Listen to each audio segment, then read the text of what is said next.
Tai sveiki, aš esu Milana Liubin, biuro administratorė, ekskomisaro biure dirbu virš metų. Rūpintis gera atmosfera kolektyve ir organizuoti, kad visi procesai vyktų sklandžiai. Kadangi įmonė yra didelė, tai iš tikrųjų tenka daryti daug darbų vienu metu, taip pat išmokau geriau planuoti savo laiką ir dėlioti prioritetus.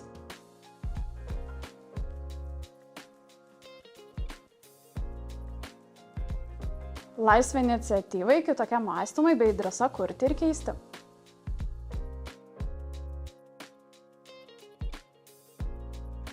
Mano aistra yra renginių organizavimas, tai tą dalyką pritaikiau darbe.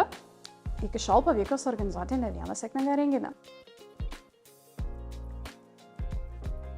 Degančių akių, įkvėpimo naujoms mintims ir entuziazmo.